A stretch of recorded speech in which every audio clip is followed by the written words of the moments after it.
Hey, Ren, I hope you're doing well. Here's the agenda that we did for today in class. There is a Google Classroom question for you to answer for your Google class. I think it's a pretty good one. So take a look at that, give that an answer if you haven't done that already. And this is what we worked through today. We looked at mostly secondary sources that are online, but we spent most of the time using our notes to begin to evaluate an online resource. So we finished our notes over CARP. Let's see if I have a template up here for what that looks like. And I don't see it up there. But you have that in your classroom. It's fill in the blank notes. On the back, there are the outline of a fish. And you have the slideshow. On the back, here's the slideshow. And we just went through these slides. We filled in our notes. We discussed and talked through, why is, accuracy important for websites or resources that we use, and why is it maybe hard to check for them? If we don't know much about the topic already, and we're learning it for the first time, sometimes it's difficult for us to know if the information is right or wrong.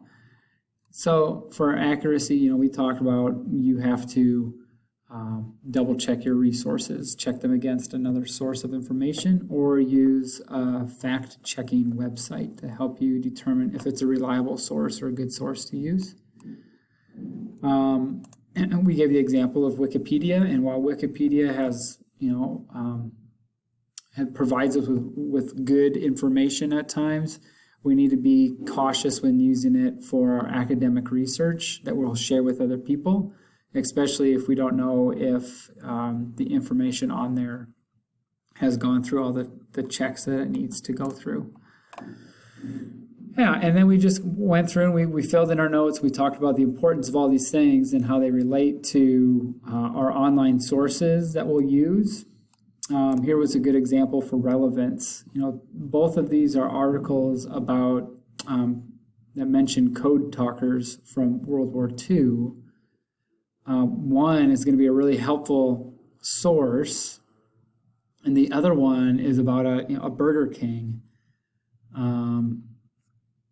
that mentions code talkers, or it has like a little museum in there. So this is not helpful or relevant, even though it mentions the topic, compared to something else that provides us with information that we need.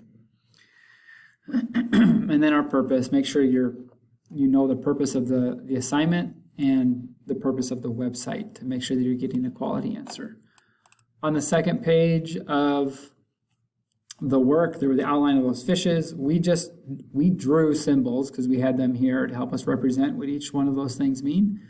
If you're able to, you can maybe drag and drop a picture into those fish, although I don't know if that'll mess with the formatting. So if it works, great. If not, then you probably don't have to draw that picture in there.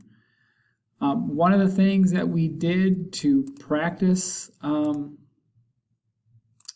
evaluating an online resource was the assignment. I put it in our classroom. It should be there for everybody, including you.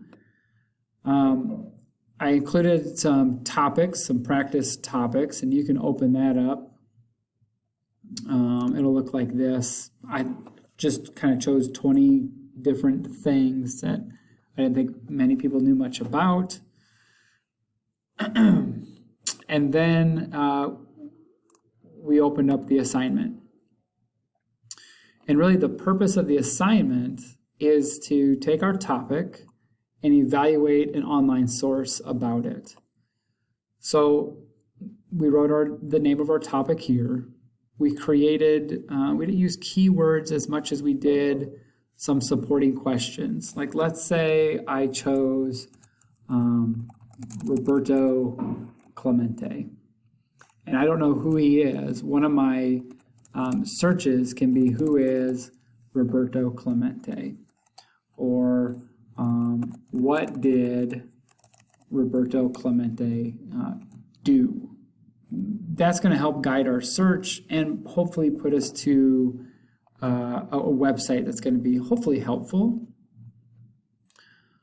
So when we search that in on we'll use Google today.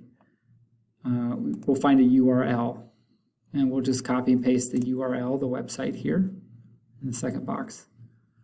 And then hopefully the website you find has a title, and we'll put that in there. From there, we'll go through each one of these words and evaluate our website. So we'll look at the currency and determine, is it up to date? Does it have a date? Are all the links on the website or web resource working?